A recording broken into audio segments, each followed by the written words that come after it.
திமுக ஆட்சி காலத்தில் அரசுக்கு எதிராக கடுமையாக விமர்சனம் செய்த சவுக்கு சங்கர் கைது செய்யப்பட்டு அவர் மீது குண்டர் சட்டம் விதிக்கப்பட்டது பெரிய சர்ச்சையை ஏற்படுத்தியது.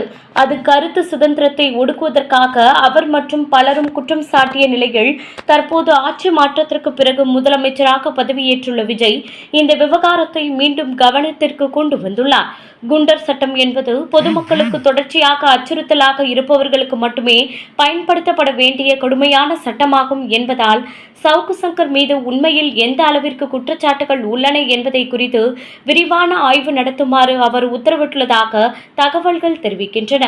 சட்டப்படி இந்த வகை தடுப்பு காவல் நடவடிக்கைகளை ஆய்வு செய்து உறுதி செய்ய அதிகாரம் அட்வைசரி போர்டுக்கே இருப்பதால் அவர்கள் மேற்கொண்ட ஆய்வில் சவுக்கு சங்கர் மீது பெரிய குற்ற செயல்களில் ஈடுபட்டதாக எந்த உறுதியான ஆதாரமும் இல்லை என்றும் அரசுக்கு எதிராக விமர்சனம் செய்த வழக்குகள் மட்டுமே உள்ளன என்றும் தெரிய வந்துள்ளது.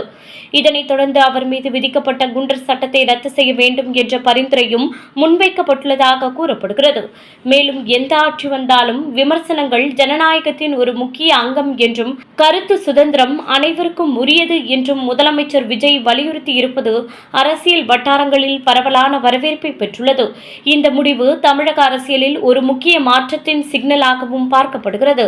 அரசை விமர்சிப்பது குற்றமாக பார்க்கக்கூடாது என்ற தெளிவான நிலைப்பாட்டை எடுத்துள்ள முதலமைச்சர் விஜய் நிர்வாகத்திலும் சட்ட அமலாக்கத்திலும் சமநிலையை கொண்டுவர முயற்சி செய்கிறார் என்ற கருத்து வலுத்து வருகிறது.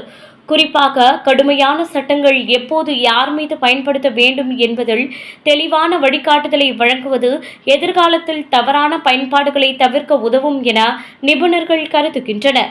மேலும் இந்த நடவடிக்கை சமூக ஊடகங்களில் செயல்படும் விமர்சகர்கள் மற்றும் பத்திரிகையாளர்களுக்கு ஒரு நம்பிக்கையை உருவாக்கி உள்ளதாகவும் கூறப்படுகிறது. கருத்து சொல்லும் உரிமை பாதுகாக்கப்படும் என்ற இந்த அணுகுமுறை ஜனநாயகத்தின் அடிப்படை மதிப்புகளை வலுப்படுத்தும் ஒரு முன்னேற்றமான அடியாக பார்க்கப்படுகிறது.